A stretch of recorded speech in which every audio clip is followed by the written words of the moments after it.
C'est une grâce que d'être dans la maison du Seigneur. Le matin de dimanche, nous ne méritons rien, mais c'est tout simplement sa grâce. Amen. Alors que vous êtes très beaux, nous allons prendre quelque chose dans la Bible. Avant cela, nous allons nous adresser à l'auteur de la parole. Éternel Dieu des armées, Créateur des cieux de la terre de Tout-Puissant, nous te bénissons, Père bien-aimé, parce que tu nous as fait cette grâce d'être dans ce lieu, Père. Et nous te croyons au milieu de nous parce que tu as dit, là où deux ou trois sont assemblés en ton nom, toi tu es au milieu d'eux. C'est pourquoi nous saluons ta présence et nous te bénissons, Père bien-aimé. Sois avec nous, Seigneur de gloire, Dieu Tout-Puissant, Dieu jusqu'à la fin, Père. Et que tu puisses toi-même parler à ton peuple, que tu nous écartes du chemin, Père bien-aimé, et que seulement ta parole, Seigneur de gloire, Dieu Tout-Puissant, bénisse ton Père. Et à la parole de tout homme, des mensonges, seule ta parole est vraie. Bénis-nous, Seigneur de gloire. C'est quelques mots de l'écriture que nous allons lire, Seigneur de gloire. Que tu puisses, oh Dieu, nous donner le contexte. Et que tu puisses, Seigneur de gloire, de ton puissant, ouvrir, oh Dieu, nos oreilles spirituelles, afin que nous fassions quelque chose de l'âme de toi. Nous nous attendons à toi qui es jusqu'à la fin. Père, tel que nous sommes bénis, Père bien-aimé, que nous rentrions, oh Dieu, changés. Que nous rentrions, Père, au Dieu de toi, avec un plus. Que nous rentrions, Père, au Dieu de toi, du puissant béni de toi. Sois avec nos pères. Nous avons prié avec foi dans les noms de Jésus-Christ. Amen. Que Dieu vous bénisse. Ce matin, nous allons dire quelque chose dans la Bible.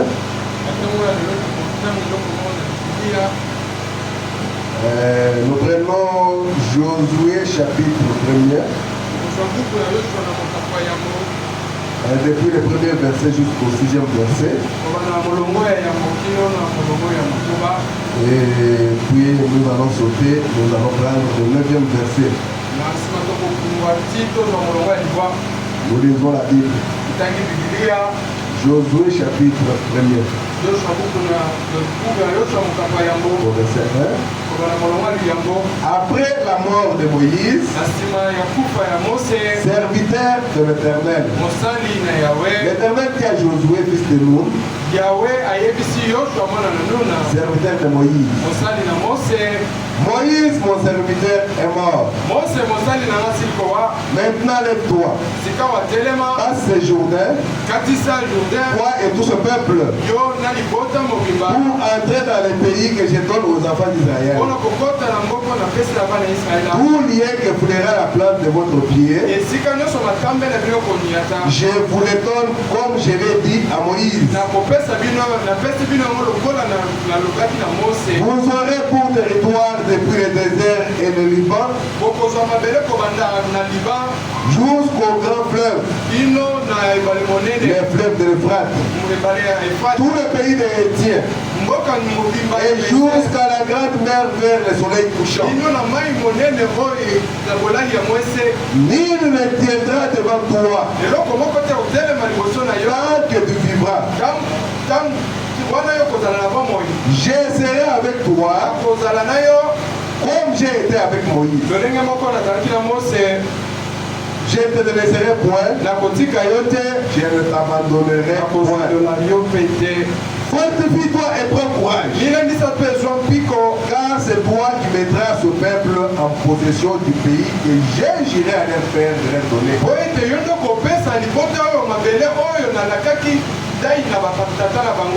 Au verset 9, ne t'ai-je pas donné cet ordre?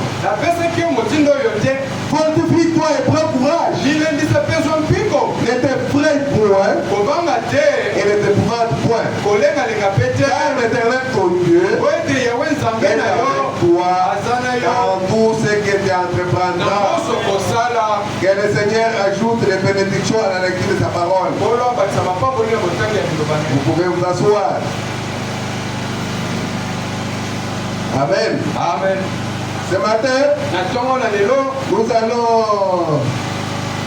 apporter quelque chose qui va nous donner la foi pour tous nos problèmes que nous avons. Parce que tout ce que nous avons comme problème, la solution est là. La solution est là dans les notes. Et aujourd'hui, nous allons avoir comme titre les 7 noms composés de Jéhovah et leurs effets sur les croyants. Les 7 noms composés de Jéhovah et leurs effets sur les croyants. Les croyants que nous sommes, nous avons des problèmes. Chacun a un problème. Ou deux ou trois. Et parfois ça les dérange. Et c'est ce problème-là. Nous avons trouvé que cela a une solution dans les 7 noms composés de Jéhovah. Amen. Amen. Ici, nous venons de lire, c'est dans Josué. C'est Dieu qui parle à Josué. Il lui dit, Josué, fils de Nun, regarde mon serviteur Moïse est mort. Il lui dit, fortifie-toi et prends courage. Parce que vous devez entrer dans le pays pour lui. Amen. Vous devez entrer dans le pays promis. Et pour entrer dans ce pays-là, il faut combattre. Et pour combattre, il faut du courage. C'est ainsi qu'il dit à Josué, fortifie-toi et prends courage. Ne t'ai-je pas donné cet ordre? Fortifie-toi. Prends courage. C'est que Dieu aime les courageux. Comme nous l'avions dit le jeudi. Dieu aime les courageux. Il n'a rien à faire avec un esprit mou. Lâche. Mais les courageux, quand ils battent un but, aiment ça.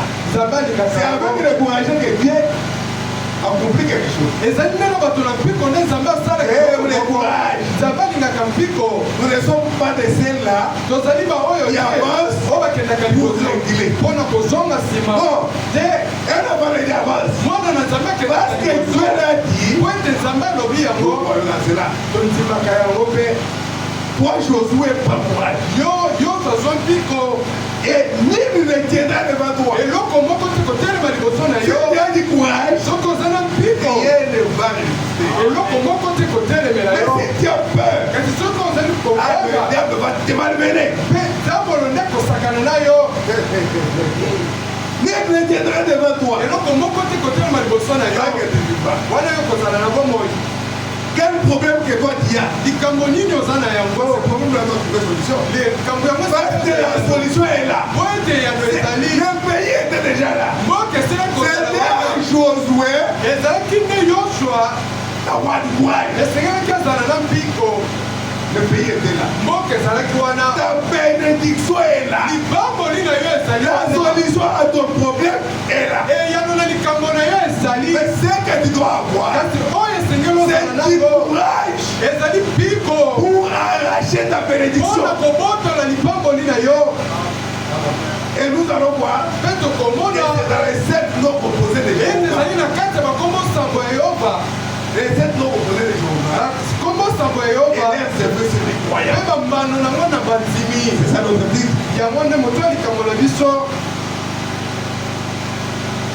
Écoutez un peu cette histoire. D'un courageux. Quelqu'un qui a donné du courage aux autres. Et Dieu aime cela. Dieu n'aime pas des peureux. Il y a une certaine difficulté. Il s'éclipse. Donc il faut revoir ton expérience. Amen. Parce que les conditions sont difficiles. La personne peut marcher arrière. Donc c'est que tu ne connais pas ta position. Nous sommes des enfants de Dieu. Nous connaissons notre position. Un jour Israël, ils avaient guerre avec les Philistins. Pourtant ils avaient toujours guerre. Mais un jour, c'était au moment où David était un jeune homme, un jeune garçon. Et comme il était petit, il ne pouvait pas aller à la guerre. Ses grands frères sont allés à la guerre. Avec Saül qui était le roi. Alors maintenant, il s'était passé quelques jours. Alors le papa Isaïe, le papa de David, il a appelé David, il lui a donné à manger. Il a dit non, amène ça au fond là où il y a votre frère. Et voir comment il se comporte. Et puis s'ils sont à bonne santé, il peut me donner de leurs nouvelles. Alléluia. Et David est parti. Avec la nourriture que vous avez donnée. Il est arrivé là. Il a consigné ça à un concierge. Écoutez, ils ont un peu dans 1 Samuel chapitre 17. L'histoire est telle que je voulais annoncer là. Mais ici nous commençons au verset 21. Israël et les Philistins se formèrent en bataille. Armée contre armée. En écoutant cette prédication, pense à vos problèmes. Pense à la difficulté. Pense à ta maladie. À ton besoin là. À quelque chose qui a beaucoup traîné. Et dis-toi qu'aujourd'hui il faut que j'ai la solution. Amen. Amen. Ils se formèrent en bataille. Armée contre armée. David remit les objets qu'il posait entre les mains du gardien des bagages. Et courut vers le rang de l'armée. Car il était un peu curieux pour un peu voir ce qui se passait là-bas. Il voulait voir quand même ses frères et puis aller dire à leur papa, voilà, je les ai coupés comme ça. Aussitôt arrivé, il demanda à ses frères comment ils se portaient. Tandis qu'il parlait avec eux, voici les Philistins de Gath, nommé Goliath, s'avança entre les deux armées. Hors des rangs des Philistins.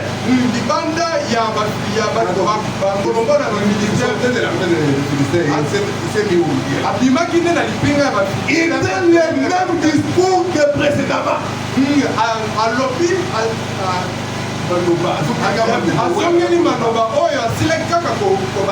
C'est qu'il avait beaucoup parlé de jour et de jour. Et ici, une fois encore, il répète la même chose. Il insultait Israël. Il est dénigré. Il est minimisé. Il disait qui de vous est fort, qui vient combattre avec moi. Il donne le même discours. Et David les attendit.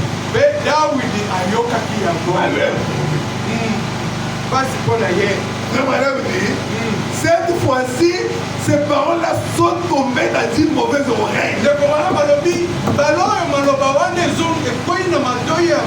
David les attendit. Amen. Amen. À la vue de cet homme, Tous ces d'Israël s'enfuirent devant lui et furent saisis d'une grande crainte.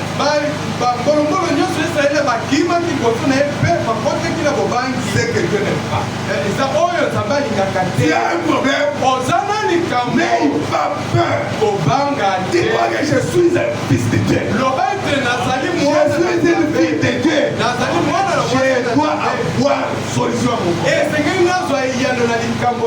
Voilà que l'armée d'Israël, ils ont eu peur. Dieu n'était pas avec mes peurs. Dieu ne pouvait rien faire pour eux. Maintenant qu'ils avaient peur. Ah, regardez seulement Goliath. Aucun problème ici. Ma stérilité, mais ça a beaucoup traîné.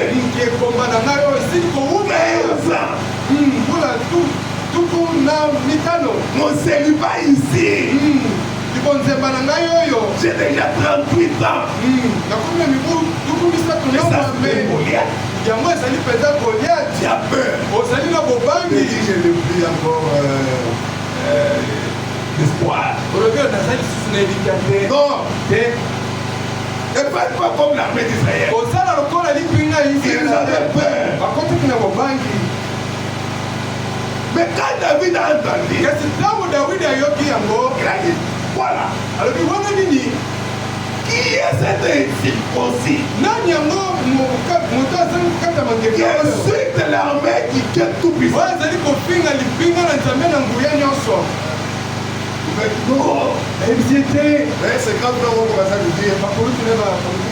Toi qui es venu ici, tu es toujours curieux comme ça là. Mais le premier qui a laissé avec qui? Et David a dit, je ne veux pas t'avoir parlé.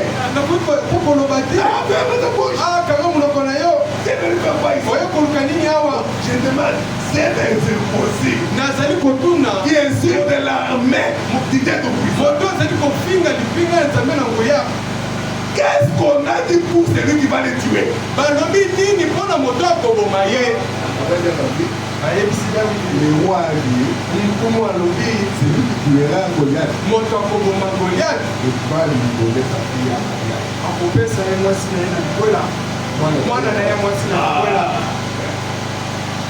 il dit, moi je vais combattre cet homme. Allez, rentre à la maison, toi. Moi je vais le combattre. Là, il est arrivé jusqu'au chez le roi.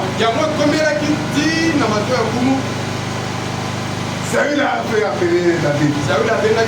Il voulait faire l'écouter. Au verset 32. 1 Samuel 17, verset 32.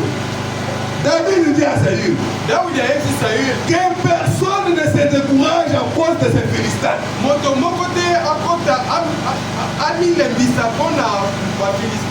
Tel que nous sommes ici, que personne ne se décourage à cause de son problème.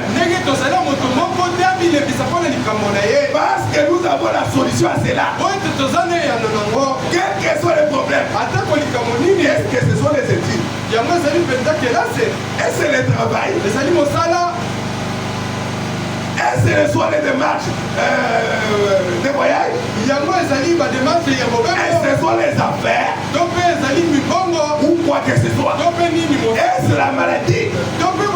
Que personne ne se décourage. Amen. Ton serviteur ira se battre avec lui.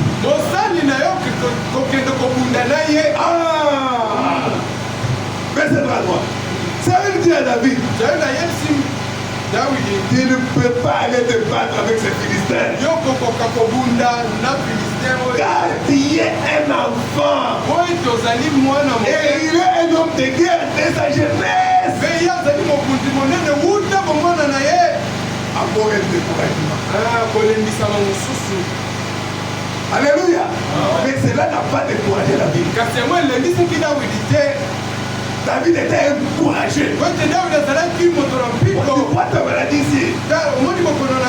Beaucoup traîné. Ça c'est une maladie familiale. Depuis notre grand-père. C'est ce qu'il avait tué. Et Yamonde Koute Bomaki hier. Notre père aussi. Tata Ope Biso. C'était la même chose. Yamope, C'est ça qui m'a dit. Et Zalinde Kokono Oyo. Oyo Sanako. Et c'est une maladie qui date de longtemps. Et Zali Kokono, Zali Moukou. Là, c'est Saül qui te parle. Wana Zali Saül Linda Zali Kolobela yo. Qui te décourage. Oh Zali Kolembisa yo. Mais toi, tu es David. Kasi yo Zali Daoudi. Amen. Amen. David n'a pas peur. Daoudi Azali Kobangi te. Sois un David. Zala Daoudi. Ah, sois un David. Zala Daoudi Moko. Un de courage. Zala no Pico. Tu aimes décourager. Zambali Ngakabato no Pico. Ah, comme il a dit à Josué. Lokola Lobaki na yo. Fortifie-toi Milendisa. et prends courage. Ezoan Pico. Fortifie-toi Milendisa. et prends courage. Ezoan Pico. Merci Seigneur. Kolo. Il y a des gens qui veulent entrer dans le match, donc on appelle quoi? Amen. Amen. Écoutez, Toyoka. ça veut dire David, Saül ya yebisi Daoudi. tu ne peux pas aller Okoki kokende te te. battre avec, Mukobundana ye. Na Philistin. car tu es un enfant Oye tozali et il mwana. est un homme de guerre Ye azali mokonzi monene. dès sa naissance. Kuta bomwana na ye.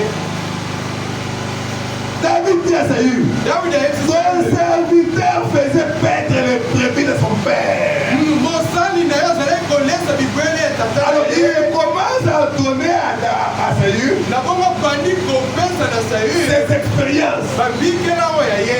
David ne voulait pas se décourager. Dawidi alingaki Il a dit à Saül, ayebisi ton Saül. serviteur Mosali na yo.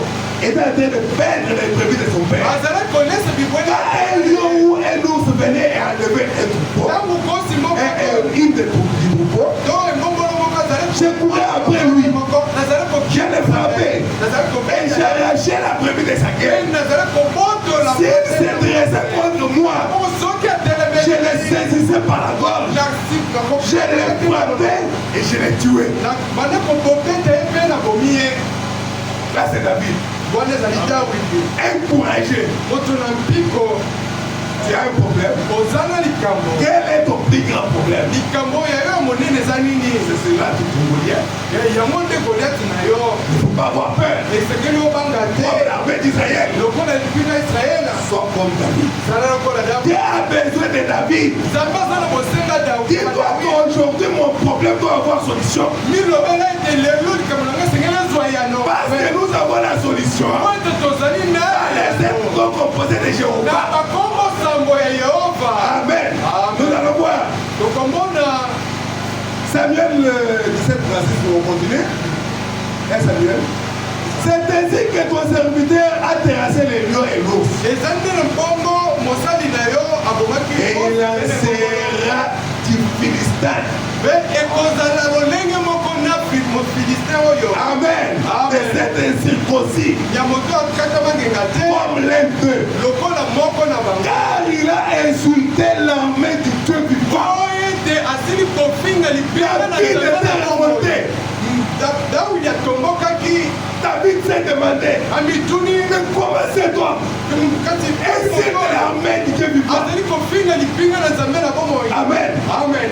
Il s'est remonté. atomboki Faut que tu te remontes. esengeli otomboka Que tu dises, moi obilobela je suis un enfant de Dieu. ngai nazali Je mwana suis une fille de Dieu. nazali mwana Je suis un fils de Dieu. nazali mwana Comment ce problème peut continuer comme ça? oni likambo oyo ezali kokoma Non, Dieu n'a pas promis ça pour moi. nzambe asili kolaka ngo te mpo Dieu na ngai n'a pas promis la maladie. nzambe alaka yo bokono te Dieu t'a promis la bonne santé. nzambe alaka kolongono Alléluia. Amen. Parce que la Bible déclare, po ete bikeli par ce meurtrissé, nous avons été guéris. tosila kobikisama Amen.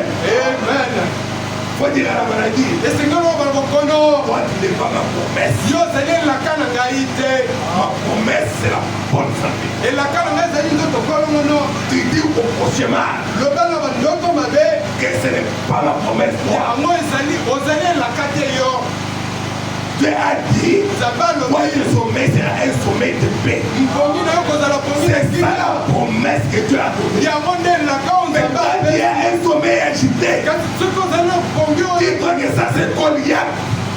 Ça ce n'est pas ma promesse. Je vais les terrasser. Il ne faut pas avoir peur. Amen. Écoutez. Et finalement, c'est eux qui l'a dit. Je vois cet enfant encouragé. Il n'y a pas moyen de faire autrement. Quand il va aller combattre, je dois d'abord lui donner des enseignements. Avant qu'il aille sur le champ missionnaire, il lui a porté sa classe.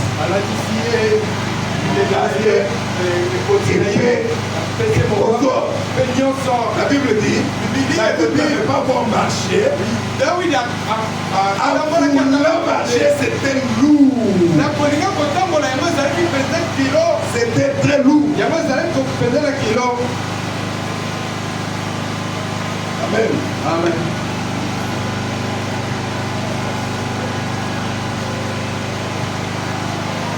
Alors il s'est dit, je ne suis pas habitué avec ça. Comment toi Saül, tu as des enseignements comme ça, tu ne sais pas faire face à Goliath. Mais seulement tu es en train de me montrer comment on combat. Enlève-moi ça. Je ne suis pas habitué avec. Amen. Merci Seigneur. David saignit l'épée de Saül par-dessus ses habits. Il a porté d'abord. Il voulut marcher, car il n'avait pas encore marché. Mais il a dit à Saül, je ne puis pas marcher avec cette armure. Je ne suis pas accoutumé. Il s'en débarrassa. Voilà. Au verset 40, et Samuel 17, 40, il prit à main son bâton. Choisit dans le Torah 5 pierres polies. Et les mit dans sa gibecière de berger. Et dans sa poche. Puis sa fronde à la main. Il s'avança contre le Philistin. Seulement avec une fronde. Il lance pierre. Un bâton. Pour aller combattre le Philistin. Ça, il faut avoir du courage. Il faut du courage. Nous avons besoin des gens comme ça. Des frères et des soeurs comme ça. Qui connaissent leur position. Qui disent que quels que soient les problèmes, j'ai solution à vos problèmes.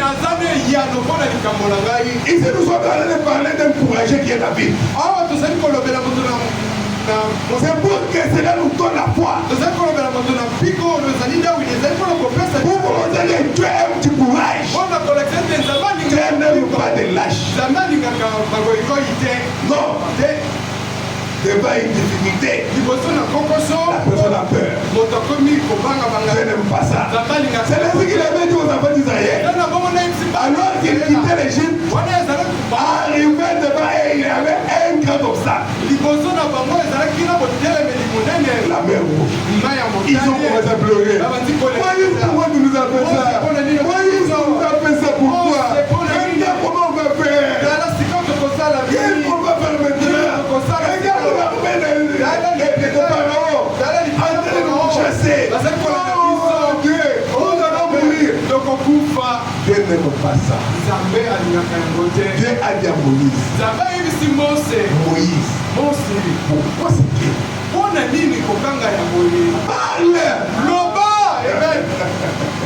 Alléluia. Dieu aime les courageux. Devant ton problème là, ne pleure pas. Parle. Dis quelque chose. Et Moïse s'est retourné. Il a dit, les Égyptiens que vous voyez ici, vous ne les reverrez plus jamais. Et Dieu a acté cela. Dis quelque chose. Et Dieu va acter cela. Dieu n'aime pas les gens qui ont peur. Oh non, ce problème ici, c'est dans notre famille. Ah, ça c'est vraiment la famille, vraiment. Tout le monde est né comme ça. Oh, chez nous, tout le monde ne va pas au mariage comme ça. Non. Oh, cette stérilité, c'est depuis notre grand-mère. Elle avait fait 18 ans sans avoir des enfants. Non, dis-toi que moi je suis une fille de Dieu.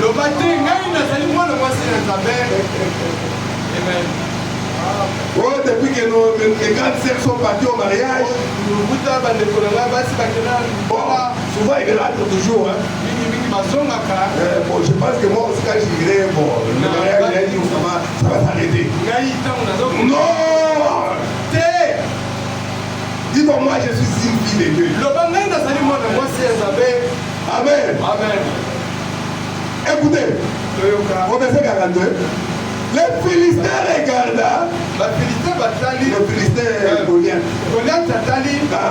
Et lorsqu'il aperçut David, il le méprisa. Ne voyant en lui qu'un enfant. C'est quoi ça? Regardez les Israélites, ce qu'ils font. Ils commencent à envoyer des enfants. Il a méprisé. Le diable va te regarder dire, toi une petite fille comme ça, tu oses prononcer la parole. Tu n'es qu'une petite fille. Non, je suis une fille de Dieu. Je suis une princesse. Je suis un prince. Amen. Alléluia. Même quand le diable vient, et tu prononces la parole. Regarde ce qu'il avait fait hier.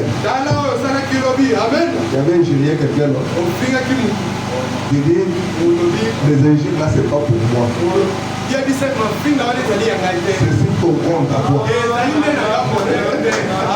Amen. Moi je suis une fille de Dieu. D'ailleurs j'ai déjà demandé pardon à celui qui s'appelle Jésus. Ah, c'est que j'avais joué, je vais le Philistin dit à David, si j'ai un chien, pour que tu viennes à moi avec tes bâtons. Et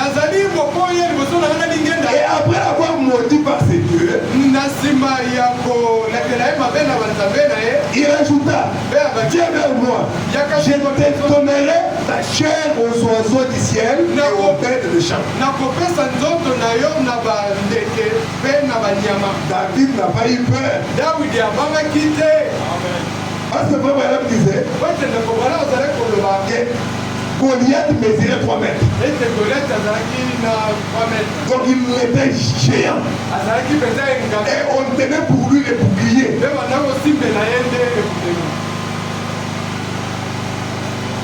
Amen. Et imagine-toi tu es devant un monsieur pareil là. Le diable. Il dit mais je vais, tu vas voir ce que je vais te faire. Et tu commences à reculer. Non, il ne faut pas reculer.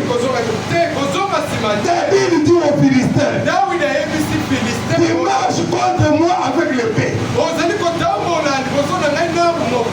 La lance et les javelots.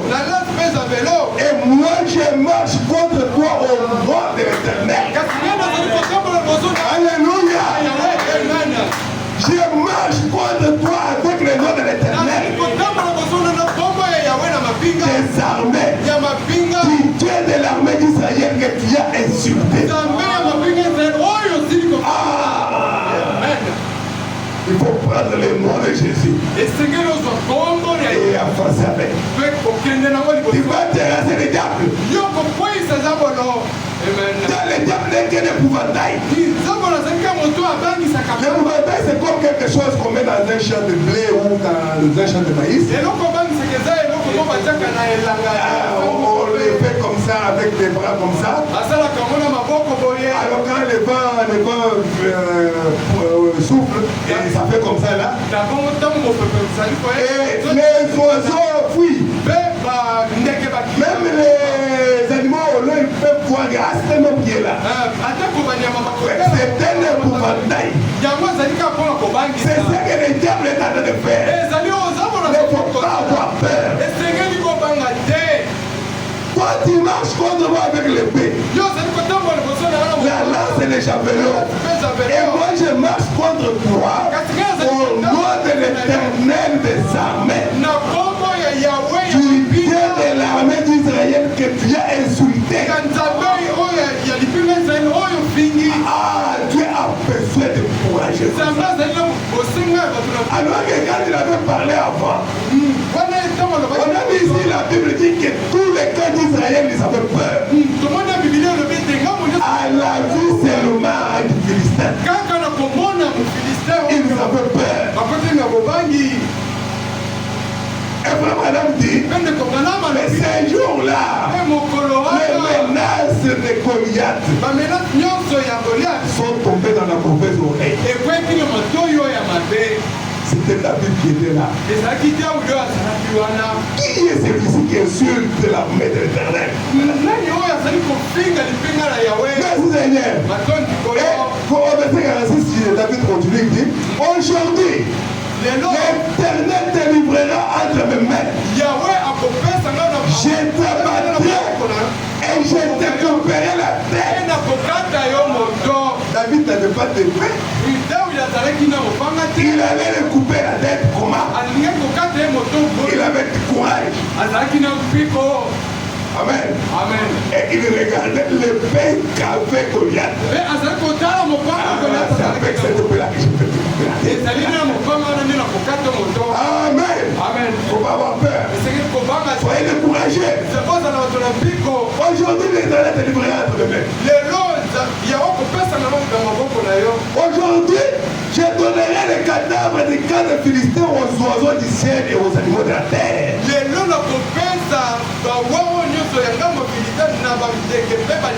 Et toute la terre saura qu'Israël a un Dieu. Amen. Amen. Ici, David est en train de proclamer la victoire avant la guerre. Nous, les enfants de Dieu, nous combattons dans la victoire. Ce n'est pas que nous combattons pour la victoire, mais nous combattons dans la victoire. Amen. Les 7 mots composés de Jéhovah. Et l'un se fait sur le croyant. Et toute cette multitude saura que ce n'est ni par l'épée, ni par la lance que l'Éternel sauve.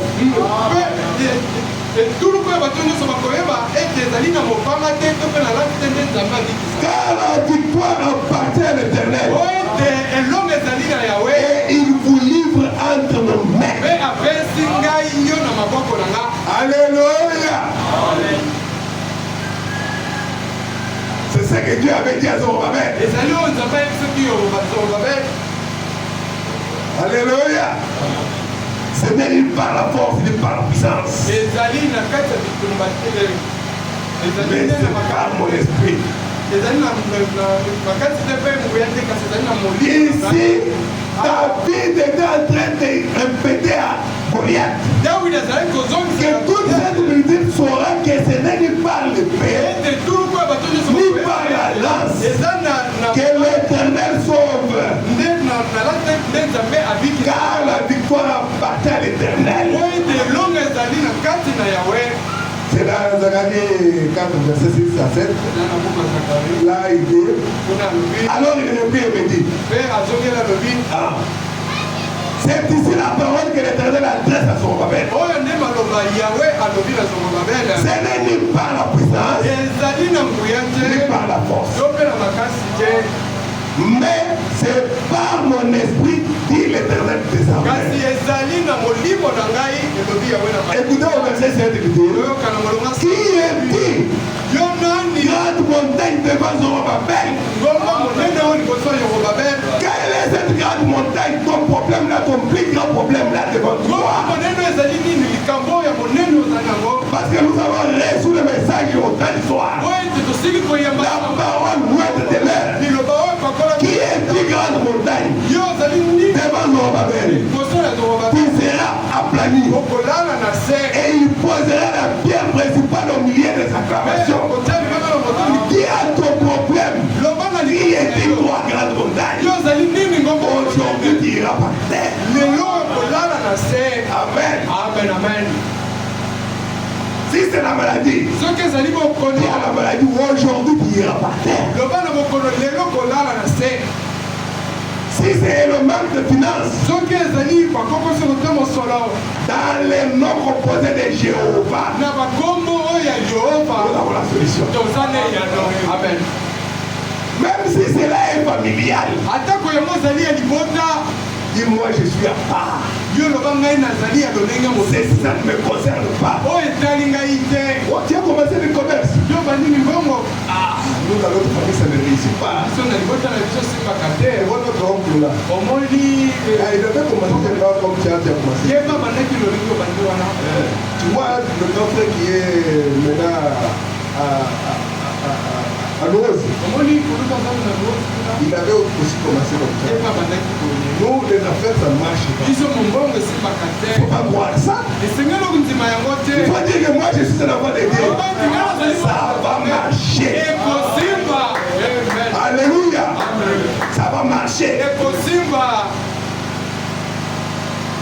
Aussitôt que les Philistins s'est mis en mouvement pour marcher au devant de David, wana filistin atelemaki mpona kokende liboso ya David David courut sur les champs de bataille à la rencontre du Philistin. akendaki na lopango mpona kende kokutana na Donc, filistin quand le Philistin, Goliath, ntango goliat commençait à passer vers David, koma kokende David n'a pas reculé. dawidi azongaki Nous ne sommes pas de ceux-là qui reculent. tozali baoyo David est allé aussi dawidi pour kokendaki croiser Goliath. mpona kokutana na goliat Amen. amen Soyez courageux. zala na mpiko Tu as ton problème. loba na likambo oyo Aujourd'hui, lelowa la même sera coupée. moto na ye kokatana Amen. amen Parce que j'ai la promesse po ete nazanelaka de la bonne santé. ya nzoto kolomono Je n'ai pas la promesse de souffrance. nazanelaka ya binyoko te Dieu n'a pas de projet de malheur pour moi. nzambe aza na miango ya Il a dit que j'ai des projets de bonheur. kasi alobi naza na miango ya esengo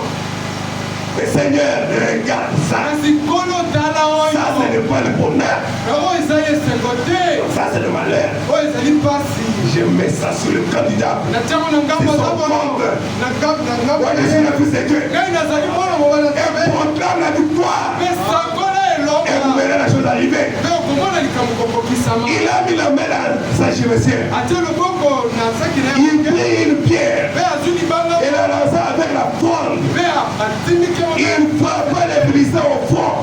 mpe yango ezwaki filistin na mundu Et la pierre s'enfonça dans le front du Philistin. mpe libanga yango ekotaki na mundu Il na ye tomba le visage contre mpe terre. akweyaki moto na Il mabele a commencé à adorer les dieux de David. akomomela nzambe ya dawidi Il a adoré le Dieu de David. akomomela La nzambe ya tête par terre. La face par terre. elongi na mabele Et c'est avec une fronde mpe na bongo nde nalasika et une pierre. mpe libanga David fut plus fort que les Philistins. dawidi abimaki molongi monene liboso ya filistin Et il les terrassa mpe et lui ôta la vie mpe abomaki ye sans avoir d'épée à la main. zanga kosimba ata mopanga na loboko La Bible dit sans avoir d'épée à la main. bibili elobi zanga kosimba Avec la force que tu as. kaka na makasi oza nango Vas-y. kende amen N'est-ce pas ce que Dieu a dit à Gédéon l'autre fois? eza mo te nzambe ayebisaki gedeon maleleki Quand il a dit, ntango alobi Gédéon, gedeon toi le puissant, le vaillant héros. yo mobundi molongi Il a dit, ah, Seigneur. Moi, malgré pas de problèmes comme ça là. Le problème me malmène. Trop de problèmes et tu me dis bon. Toi qui avais promis, on nous a dit que tu avais fait des choses dans les temps. Et que toutes ces promesses là c'est pour nous. Mais les matières nous maltraitent ici, Seigneur. Et tu dis que moi je suis héros. Quelle idée, hein? Avec la force que tu as. Et tu vas battre ma jambe. Alléluia. Amen. Ah, cette force que tu as là. Et David n'avait qu'une forme. Au verset 51, il courut, s'arrêta près du Philistin, s'est saisi de son épée, il tira du fourreau, les tira et lui coupait la tête. Parce qu'il avait dit au Philistin, aujourd'hui, je vais te couper la tête. Il n'avait pas d'épée. C'était quoi? Il connaissait sa position. Il avait la foi. Il avait du courage. Et il avançait. Et Dieu aime les gens comme ça. Alléluia. Amen. Les enfants de Dieu et les enfants d'Israël n'avaient pas de courage. Dieu n'avait rien fait. Mais quand David est arrivé, il a dit non, moi je vais me battre contre ce Philistin. Dieu a dit là c'est mon temps. J'aime les gens comme ça. Alléluia. J'aime les gens comme ça. J'aime les gens comme ça. Merci Seigneur. Le problème c'est quoi? Il faut d'abord découvrir qui tu es. Ta position. C'est ce qui va te donner du courage. Si tu ne savais pas, et que tu marchais sur la route, tu vois les militaires passer, un peu peur là, et puis ils passent, et puis ainsi de suite. Et après, quelqu'un te dit, oh, mais, qui est ici? Bon, ici, on peut te débrouiller là. Non, ton grand frère, on vient de le nommer Premier ministre. Est-ce qu'il y aura besoin de policiers sur la route? Tu vas regarder à ton grand frère. Mais quand nous savons que notre Dieu, c'est lui l'Éternel des armées, et que son nom, il a les 7 noms composés, qui sont les noms de la rédemption. Et dans ces 7 noms composés, nous avons la solution à tous nos problèmes. Et vous voyez ce que Frère Branham disait dans David le vaillant guerrier. C'est prêcher le 18 janvier 55. Au Baran Madame 23. Ah, écoutez ce qu'il dit. Merci Seigneur. On prend la partie B. Pour gagner le temps. Eh bien, c'est grand Goliath. C'est avancé là ce matin-là. Avec toute son énorme cuirasse pesant des kilos. Et sa grande jambière et tout. Il s'est avancé là et a dit, il était là à se vanter. Et il a dit, je lance les défis à l'armée d'Israël. Je lance le défi à l'armée d'Israël. Écoutez comment Madame dit maintenant. Dit frère, ce matin-là, celui-là est tombé dans la mauvaise oreille pour lui. Il y avait là un petit garçon qui savait où il s'était né. Quand Goliath a parlé, c'est là il allait dans les oreilles de David. David, il connaissait sa position. Amen. Amen. Ce dont nous avons besoin ce soir,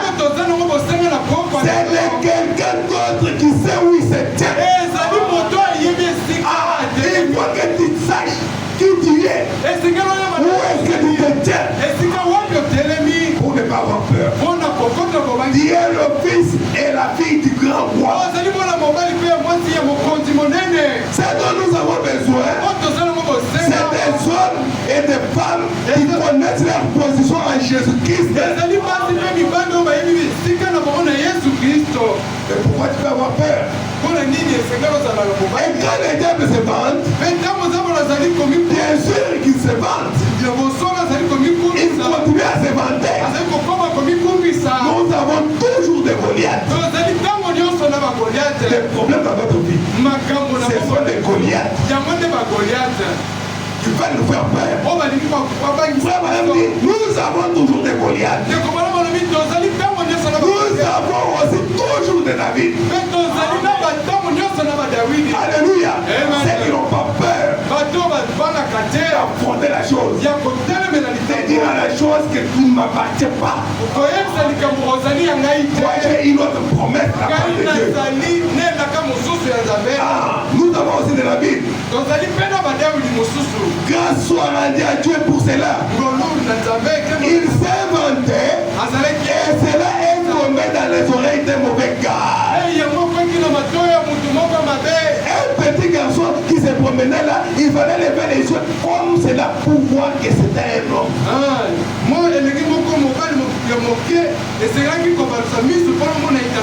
Mais il savait qu'il était élu par Dieu. Il avait l'onction sur lui. Oh, Dieu n'a pas encore accompli la chose pour laquelle tu as mis sur la terre. Mais il n'a pas peur. Et les diables ne peuvent rien te faire.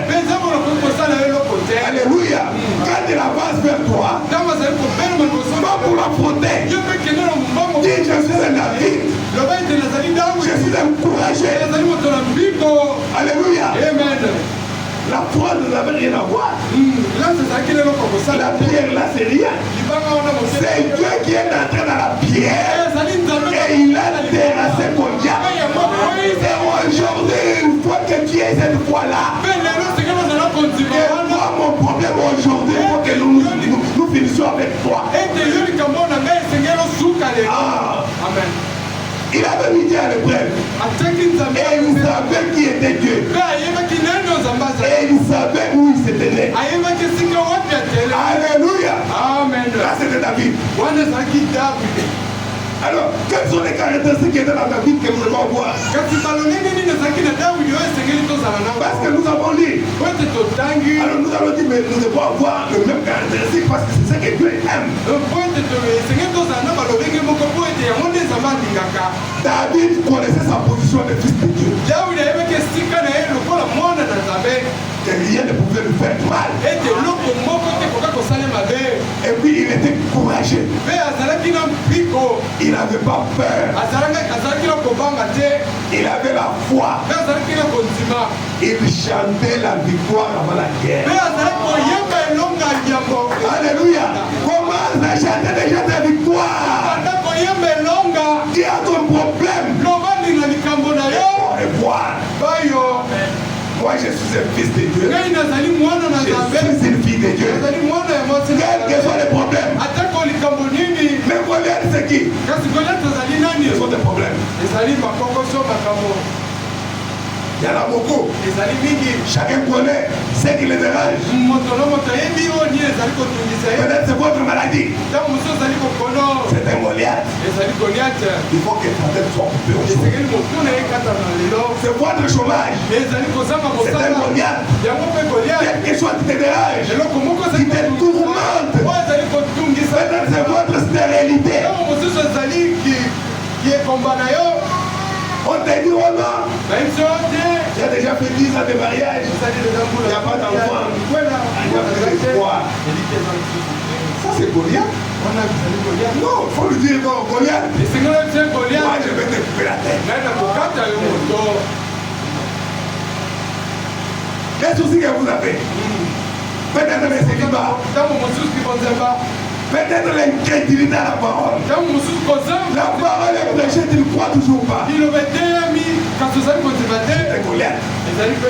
Il faut qu'il tombe aujourd'hui.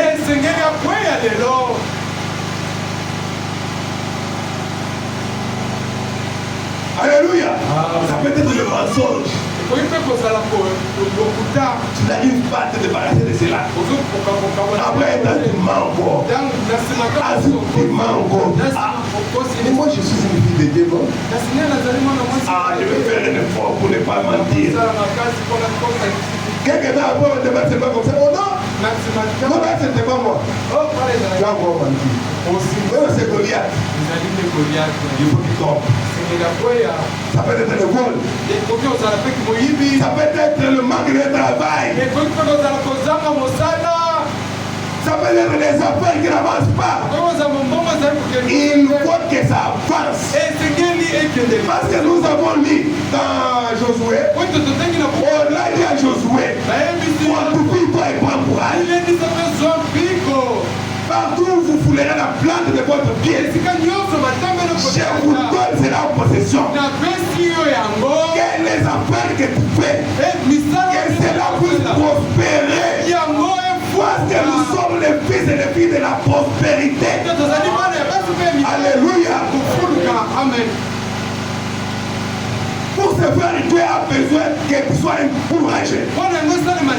Quelqu'un qui peut le prendre au mot. Dire que Dieu toi tu avais dit ça. Alléluia. Amen. Dans le pays où vous serez, il y aura des femmes qui abordent une femme stérile. Seigneur, mais moi, le process ne faut que partir. Ça, c'est même pas la promesse que toi tu avais donnée. Je suis dans le pays de la promesse. Le message de l'air. Mais ça, ce n'est pas ma promesse. Je dois avoir des enfants. La prédication, la foi par l'expérience. Mais cette base, c'est la vie. Comment la vie, c'est ici? Oh, par et maintenant, on dit, et c'est vrai, que le lâche meurt 10 000 fois. Alors que les héros ne meurent jamais. Dieu veut des courageux qui peuvent prendre position. S'il y a quelque chose dont Christ ne peut pas se servir dans son royaume, c'est bien un lâche. Alors, tel que les enfants d'Israël étaient là, ils avaient peur de pas Goliath. Dieu ne pouvait rien faire. Jusqu'à ce que David est venu. Encouragé. Et vous savez quand il a fait tomber Goliath, toute l'armée des Philistins, la Bible dit quand ils ont vu leurs héros tomber, ils ont pris fuite. Et les enfants d'Israël les ont pourchassés. Pourquoi? Parce que quelqu'un a donné les tombes. Non seulement David a dit à Goliath, je vais te couper la tête. Il a dit que les cadavres du camp des Philistins seront donnés aux oiseaux et aux animaux. On a tué les Philistins pendant qu'ils fouillaient là. Parce qu'il y avait un courageux. Écoutez ça, il faut me dire. On va vite pour terminer parce qu'on doit prier. Chacun doit saisir son problème. Et dire que ce que j'ai écouté, pas mon problème. Cette démarche que j'ai faite des années et des années. Cette fois-ci, tu vas lâcher prise. Je pensais que tu étais plus fort. Ce qui me manquait, c'était tout simplement du courage. Maintenant, j'avance. Je vais m'accaparer de ma promesse. Parce que ma promesse est le bonheur. Au paragraphe 48, un homme m'a appelé de Dieu. Paragraphe 48.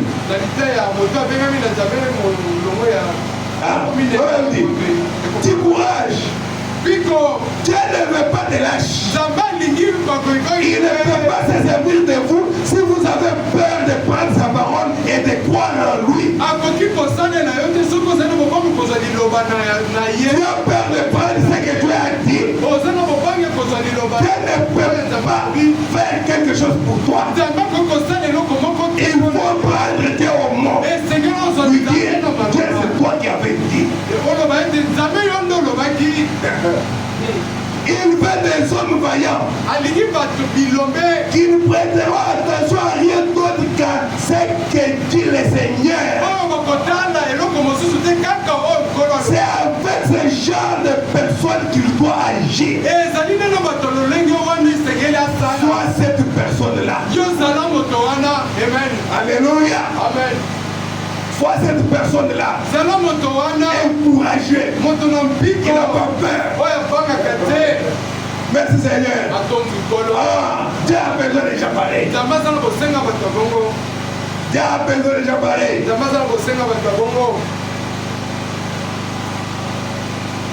Parce que c'est dans le courage que Dieu entre là-dedans.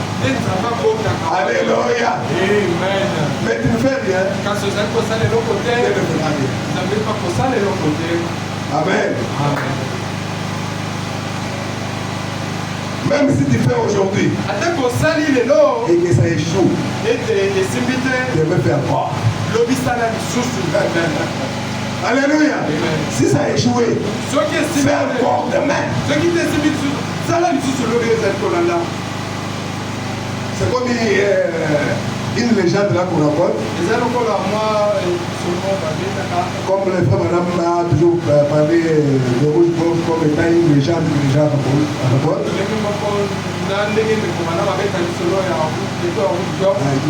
C'est une légende. Alors, cette légende-là, c'était quoi?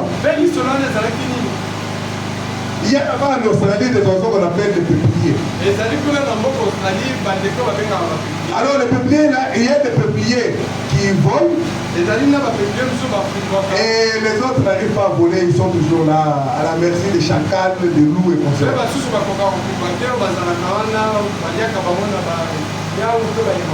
Alors, maintenant, la légende dit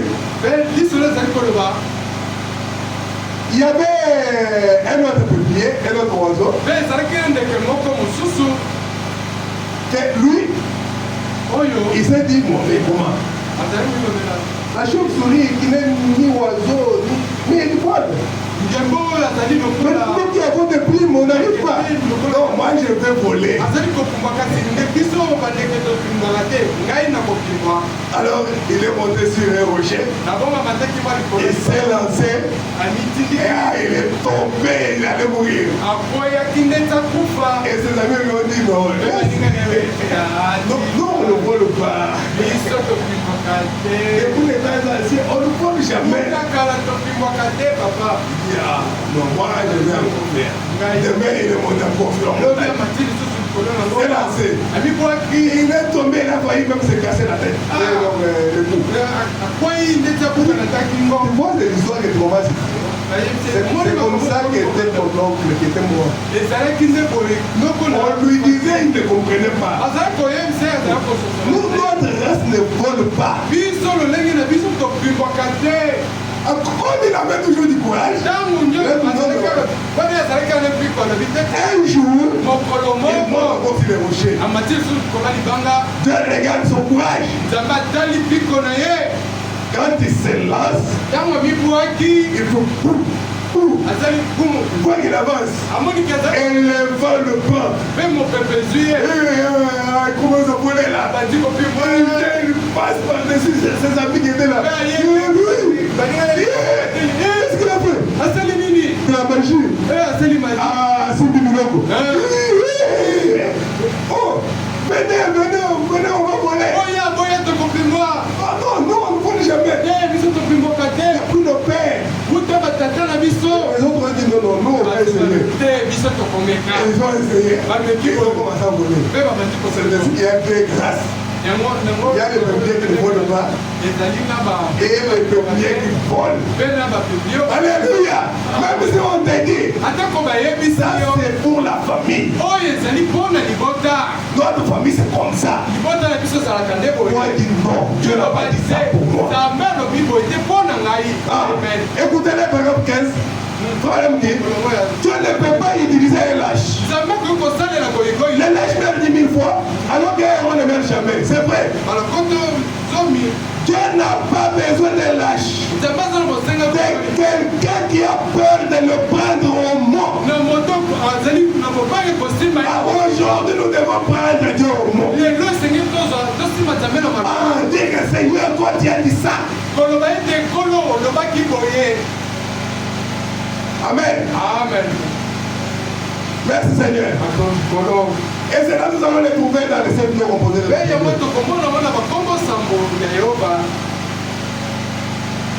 Vous allez répéter ça au Seigneur.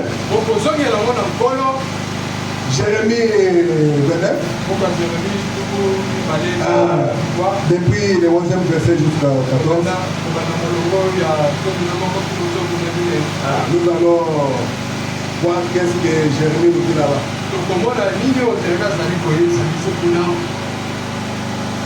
Jérémie 29. Verset 11. Car je connais les projets que j'ai formés sur vous. Dieu l'Éternel. Projet de paix et non de malheur. Ça c'est Dieu qui dit. Les projets que j'ai fait pour vous, ce sont des projets de paix et non de malheur. Afin de vous donner un avenir et de l'espérance. Alors, nous allons saisir Dieu au mot. Seigneur, toi tu as dit. Et moi je prends cette parole, c'est pour moi. Vous invoquerez et vous partirez, vous me prierez et je vous exaucerai. Vous me chercherez et vous me trouverez. Si vous me cherchez de tout votre cœur. Alors le Seigneur a déposé de bonheur et non de malheur. Nous allons lui rappeler cela. Nous allons lui rappeler cela.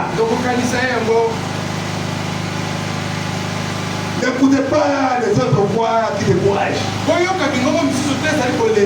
Non.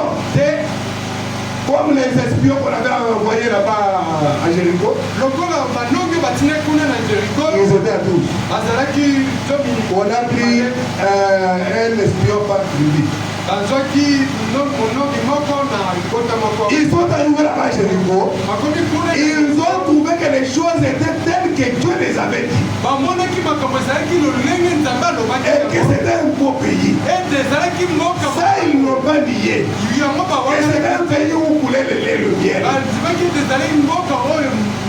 Où Dieu poussait facilement.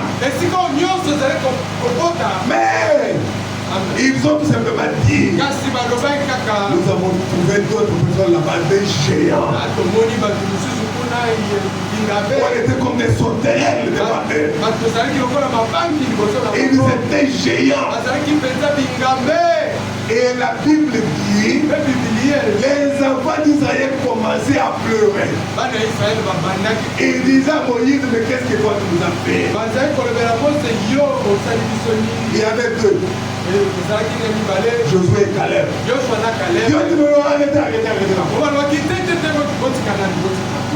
Le pays est tel que Dieu nous l'avait dit.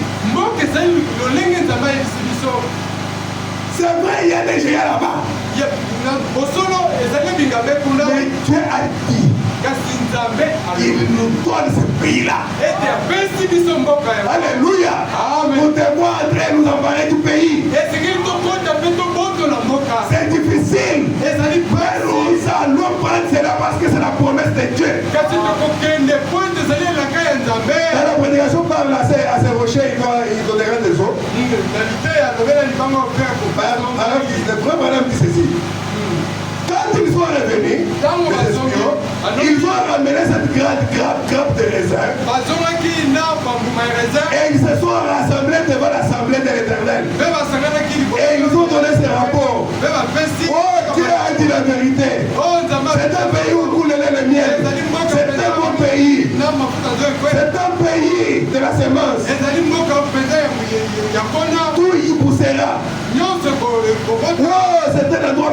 magnifique. Nous avons beaucoup d'eau et de rivières, des irrigations et tout pour en faire une grande nation. Mais oh, les Amoréens et les Étiens, tous les autres là, certains parmi eux sont des géants. Et nous étions de petites sauterelles. Et quand ils se sont mis à raconter cela, oh, les enfants d'Israël ont perdu la force. Ils se sont mis à pleurer et à crier. Là, ce sont des paroles qui découragent. Mais il fallait que les courageux soient là. Amen. Ils avaient quitté l'Égypte et ils étaient venus là. Toutes ces choses. Mais il y en avait deux. Sur un total de 12. Il y en avait deux qui avaient confiance. Les autres avaient dit, nous ne pouvons pas le faire. Nous ne pouvons tout simplement pas aller plus loin. C'est impossible pour nous d'affronter ce genre de peuple. Oh non, mais le problème ici, c'est difficile vraiment de les affronter. Ça a beaucoup de temps pour que je suis né, je sois ce problème. J'ai déjà 40 ans. Donc on m'a dit que quand je suis né, c'était ce problème ici. Et il faut être encouragé pour dire que c'est là qu'on s'arrêter. Seigneur, tu as promis. Et moi je crois. Mais Caleb et Josué ont dit, nous sommes plus que capables de nous en emparer. Pourquoi? Les autres, celles qui étaient du côté intellectuel, considéraient l'apparence de ces géants. Mais Caleb et Josué considéraient la promesse que Dieu avait donnée. Qu'est-ce que toi tu regardes? Tu regardes la grandeur de ton problème ou tu regardes la promesse de Dieu?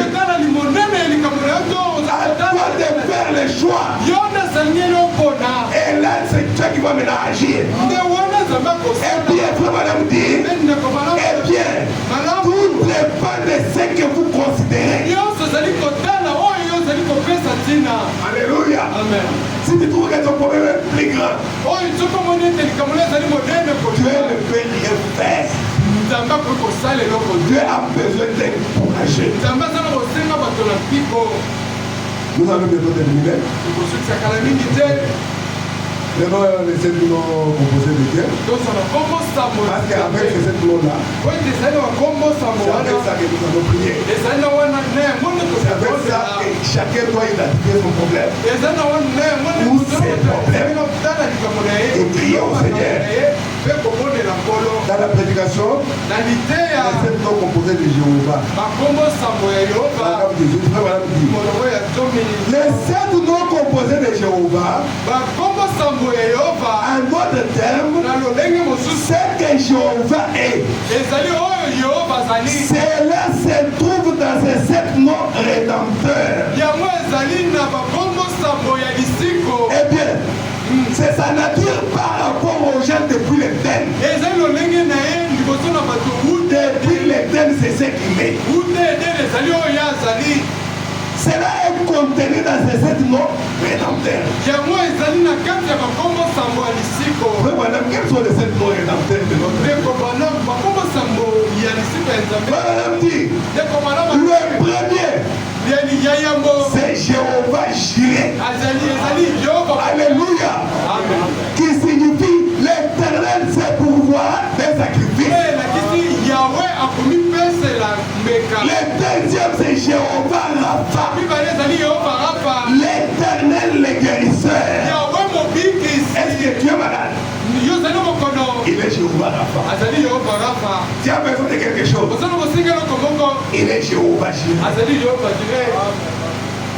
Troisièmement, Jéhovah Manassé ou Jéhovah Nissi, l'autre manière. L'Éternel, notre bouclier. Alléluia. Tu es menacé. Crie à Jéhovah Nissi. C'est lui le bouclier. Amen. Tu manques de paix. Il est Jéhovah Shalom.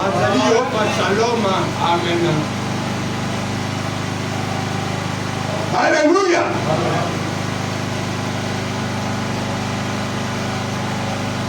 Tu veux la protection. Il est Jéhovah Ra. Jéhovah Rohi. L'Éternel mon berger. Alléluia. Il est Jéhovah Tikenu. L'Éternel ma justice. Il est Jéhovah Shammah. L'Éternel qui est présent. Alors, tous ces sept noms composés se retrouvent en Jésus-Christ. C'est avec le nom de Jésus-Christ que nous allons terrasser l'ennemi. On va récupérer toutes nos bénédictions. Alléluia. Amen. Merci Seigneur. Terminons. Si vous pouvez noter et aller revoir ça à la maison. Nous avons dit qu'il est Jéhovah Rapha. L'Éternel qui nous guérit. Exode 15, verset 6. Et Esaïe 53, 5. Par ce ici nous avons été guéris. Cela c'est pour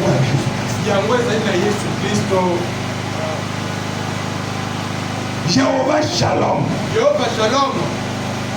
L'Éternel est ma paix. Vous allez trouver ça dans Nombre 22 jusqu'à 27. 22 jusqu'à 27. Psaume 29, verset 11. Jean 14, verset 27. Jean 16, 33. Et Juge 6, 24. L'Éternel est ma paix. Je vous donne ma paix. Et le monde ne peut pas vous connaître. N'est-ce pas le Seigneur Jésus? Le prince de la paix. Le prince de paix, c'est lui. Jéhovah Shalom, c'est Jésus-Christ. Jéhovah Rapha, c'est toujours lui. Jéhovah Ra ou Jéhovah Rohi. Troisièmement, l'Éternel est mon berger. Vous écrivez Psaume 23, verset 1. Jean 10, verset 7. Je suis la porte de brebis. Je suis le bon berger. Je connais toutes mes brebis. N'est-ce pas Jésus-Christ? C'est lui Jéhovah Rohi. Amen. Jéhovah Shammah. L'Éternel qui est présent. Vous trouvez ça dans Ézéchiel 48, verset 37. Matthieu 28, 20. Faites de toute la des disciples, je serai avec vous. Et 13, 5. Il est présent. Là où deux ou trois sont assemblés à mon nom, je suis au milieu d'eux. N'est-ce pas Jésus? C'est lui Jéhovah Shammah. Alléluia. Cinquièmement, j'irai. Jéhovah j'irai. L'Éternel pourvoira. Genèse 22 et 14. Avec Abraham. Avec les disciples, il a dit pour ne pas scandaliser l'État, allez pêcher le poisson et vous ouvrez là-bas, vous trouverez l'argent dans la bouche des poissons.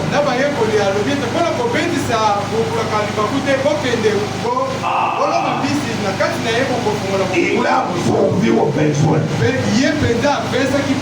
Il est Jéhovah Jireh.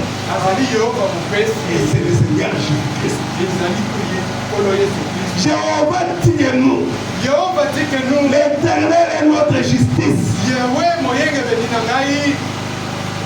Jérémie 23, verset 6. 2 Timothée 4, verset 8. J'attends la couronne et le juste juge me donnera. Mais le Seigneur Jésus-Christ. C'est lui Jéhovah Tikenu. C'est Manassé, Jéhovah Manassé. Ou Jéhovah Nessi. L'Éternel est mon bouclier et ma bannière. Genèse 15, verset 1. Exode 17, 15. Alléluia. Le nom de Jésus-Christ est une pour porte. Alléluia. L'Égypte s'y réfugie et il est en sûreté. Il est Jéhovah Manassé. Alors, tous les sept noms composés de Jéhovah se trouvent en Jésus-Christ. Alors, nous allons attaquer le diable avec les noms de Jésus-Christ pour nous accaparer de toutes nos bénédictions. Parce que c'est lui Jéhovah Jireh. C'est lui Jéhovah Rapha. C'est lui Jéhovah Shalom. C'est lui Jéhovah Shammah. C'est lui Jéhovah Rohi. Il est Jéhovah Tikeno. Alléluia. C'est toujours lui. Notre Seigneur Jésus-Christ. Jéhovah Shalom. Tu as un problème? Le nom de Jésus-Christ a la réponse à tous les problèmes. C'est ainsi que moi, madame, dit que David avait pris le nom de Jésus-Christ pour combattre Goliath. Il lui a dit, toi tu viens vers moi avec la lance et les javelots. Mais moi je viens vers toi au nom de l'Éternel, le Dieu des armées. Alléluia. C'est le Seigneur Jésus-Christ. Alléluia.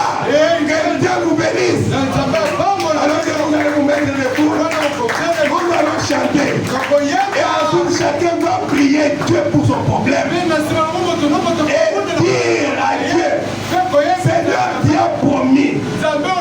Et moi je crois. Tu as promis. J'ai besoin de ma récompense maintenant. Moi je suis encouragé. J'avance. Je vais entrer dans la possession maintenant. Alléluia. Pas à ton problème. Prie pour ça. Et à la fin, nous allons prier pour prendre toutes nos prières et amener ça à Dieu. Nous voulons que les témoignages viennent. Alléluia. Nous voulons que cela vienne. Nous chantons la victoire avant la guerre. Nous sommes de David. Aujourd'hui, je vais te couper la tête. Il n'avait pas de paix. Mais il a coupé la tête de Goliath avec les faits même qu'avait Goliath. Que tous les embûches que le diable met devant toi, que cela devienne des escaliers pour monter encore davantage. Alléluia. Merci Seigneur. Alors qu'on va entonner un cantique, nous allons chanter et ensuite chacun va prier le Seigneur. Et à la fin, nos prières seront clôturées. Alors que notre précieux frère Joseph va nous conduire dans le cantique.